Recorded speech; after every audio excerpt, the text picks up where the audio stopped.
Radhe Krishna friends, आपका दिल से स्वागत है आपकी अपनी चैनल आइडियल मेमोरियल प्रोफिशिएंसी पे। मुझे लगता है आपको ये बिल्कुल नहीं पता होगा कि अगर किसी भी टॉपिक की अंडरस्टैंडिंग क्रिस्टल क्लियर हो तो उसे याद रखना, मेमोराइज करना उतना ही आसान होता है। And I will try my best to help you with that. So without wasting much time, let's get started. Hello and welcome back to the another video of Organon of Medicine, जहाँ पर हम कर रहे हैं psychology. और psychology में भी schools of psychology के दो टॉपिक हमने अब तक कर लिए हैं। पहला है स्ट्रक्चरलिज्म, दूसरा है फंक्शनलिज्म। और आज हम करने वाले हैं साइको एनालिसिस। स्ट्रक्चरलिज्म क्या है, किसने दिया, और ऑल दैट। एंड फंक्शनलिज्म क्या है, किसने दिया, और उसकी इंपॉर्टेंट बातें हमने डिस्कस कर ली है। साइको एनालिसिस में क्या है, कब से आया, ये उसके बारे में अब बात करते हैं। सबसे पहले तो साइको एनालिसिस है वो 19th सेंचुरी के स्टार्ट में आया, 1900 प्रेजेंट, मतलब स्टार्टिंग में। The term Freud used for both his theory of personality and his therapy for the treatment of psychological disorders. The unconscious is the primary focus of psychoanalytic theory. तो यहाँ पर एक correction है कि जो term Freud है उसके बदले this term was used by Freud. Freud मतलब ये साइंटिस्ट थे जिन्होंने साइको एनालिसिस दिया।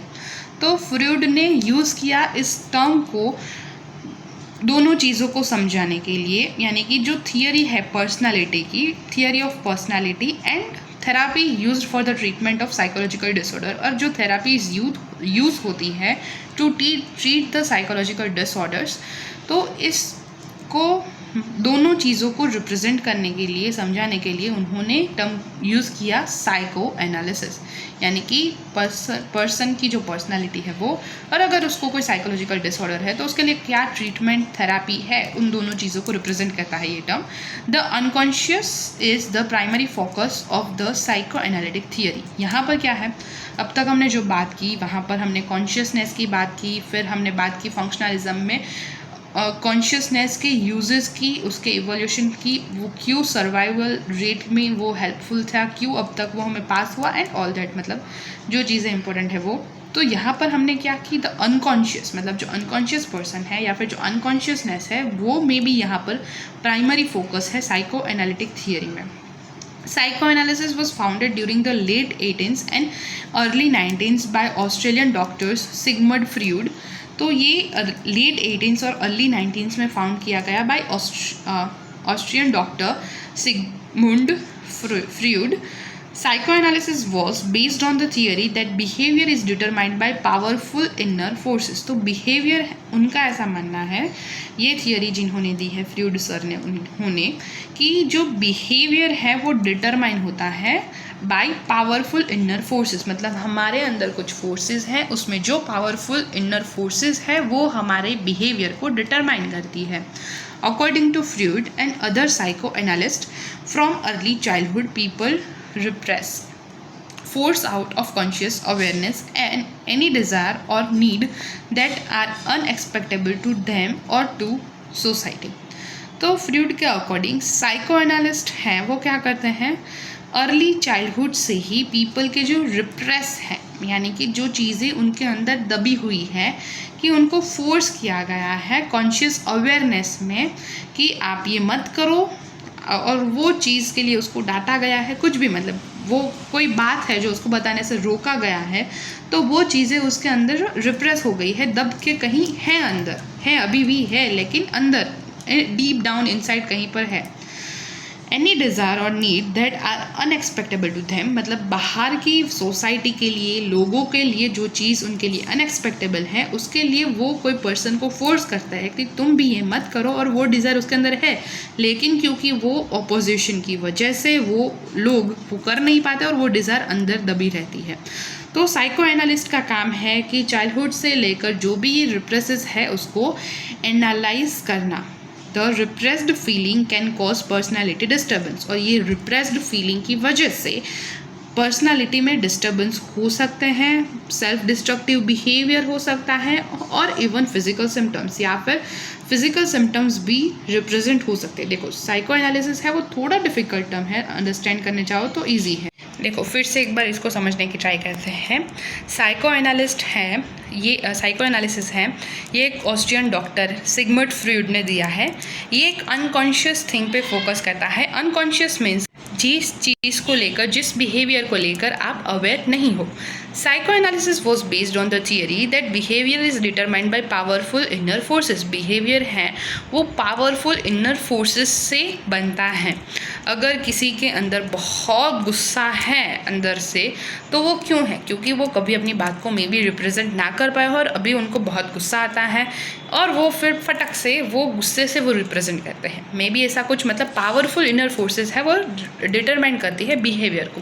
तो according to Freud and other psycho analyst, मतलब फ्रूड और दूसरे साइको एनालिस्ट के अकॉर्डिंग, अर्ली चाइल्डहुड से ही कुछ पीपल के अंदर रिप्रेसेस होते हैं। रिप्रेसेस यानी कि ऐसे फोर्स किए गए हो उनको, वो जब कॉन्शियस अवेयरनेस में थे तब, जो उनकी कुछ डिज़ायर है, जो उनकी कुछ नीड है, वो क्योंकि सोसाइटी है वो एक्सेप्ट नहीं कर पा रही है, क्योंकि वो पीपल है उनके लिए वो एक्सेप्टेबल नहीं है, तो वो उस बात को वो पर्सन को भी नहीं करने देते। जैसे कि हम देखेंगे आगे, अभी उसका एग्जांपल देना ठीक नहीं रहेगा। The repressed feeling can cause personality disturbance. तो ये रिप्रेस्ड फीलिंग की वजह से पर्सनालिटी डिस्टर्बेंस हो सकता है। जैसे कि हाँ देखो, अगर हमने कई साइको किलर्स के रिलेटेड मूवी देखी है तो उनका कुछ पास्ट ट्रॉमा रहा होता है जिसकी वजह से उनका ये डिस्ट्रक्टिव नेचर बनता है। तो ये पर्सनालिटी डिस्टर्बेंस है वो स्ट्रॉन्ग रिप्रेस्ड फीलिंग की वजह से हो सकता है। उनका सेल्फ डिस्ट्रक्टिव बिहेवियर हो सकता है इसकी वजह से, और इवन फिजिकल सिम्टम्स भी दिख सकते हैं ये सारी चीज़ों की वजह से।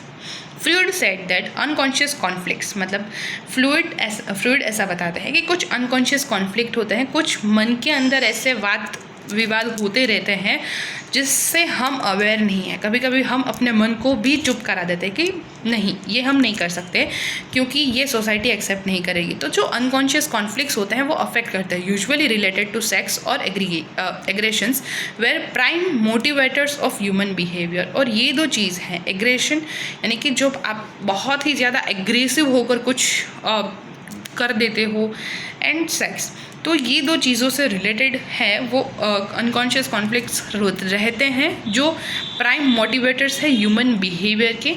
ही was the first person who included the unconscious mind in formal psychological theory.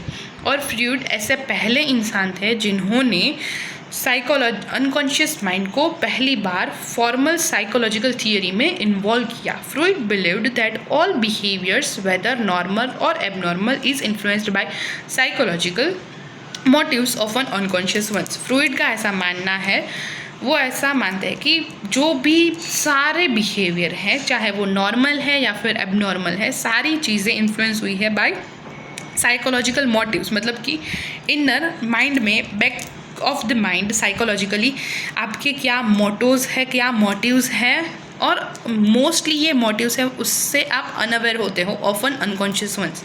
फ्रूड्स theory of unconscious mind has a great value to understand the behaviour, especially abnormal behaviour. तो फ्रूड्स का ये जो थियरी है अनकॉन्शियस माइंड का, वो बहुत ही ज़्यादा अच्छा है, वैल्यूएबल है, खास करके ऐसे बिहेवियर को समझने के लिए जो एबनॉर्मल है। Abnormal behaviours in the sense कि हमने जो अभी एग्जांपल लिया कि साइको किलर्स होते हैं, वैसे ही फिर कुछ ऐसे लोग होते हैं जिनकी अगर बात ना मानी जाए तो फिर वो सेल्फ डिस्ट्रक्शन पे आ जाता है कि मैं खुद को ऐसा कर दूंगा, ऐसा कर दूंगी, भाग जाऊंगी एंड ऑल दैट। तो ये एबनॉर्मल बिहेवियर्स को समझने के लिए भी ये थियरी है वो इम्पॉर्टेंट है, क्योंकि क्या ऐसा हुआ है पास्ट में, क्या ऐसे रिप्रेसेस है, कौन सी ऐसी चीज़ है जो वो नहीं कर पा रहे हैं और आज उसकी वजह से उनका ये बिहेवियर हो गया है। ये सारी चीज़ों को कवर करता है psycho analysis given by Freud. ये रिप्रेजेंट करता है पर्सनालिटी को और साथ ही साथ ऐसी थेरापीज़ को जो साइकोलॉजिकल डिसऑर्डर्स को ट्रीट करने के लिए, ठीक करने के लिए काम आती है। तो हमने अभी तक 3 चीज़ों के बारे में बात की। नेक्स्ट में हम बात करेंगे Gestalt psychology which was from 1912 to 1940। तो मिलते हैं नेक्स्ट वीडियो में, तब तक के लिए ta-ta, see you, bye bye and take care. Hope this series is helpful to you. अगर आपको ये सीरीज़ पसंद है, हेल्पफुल लग रहा है, then please do let me know by liking the video, sharing the video, subscribing to my channel, and do not forget to press the bell icon. Thank you so much guys for watching this video till now. Also give your valuable feedbacks and suggestions in comment section. और हाँ, like करना, share करना and subscribe करना गलती से भी मत भूलना। Stay tuned, take care। मिलते हैं नेक्स्ट वीडियो में, तब तक के लिए टाटा, बाय बाय।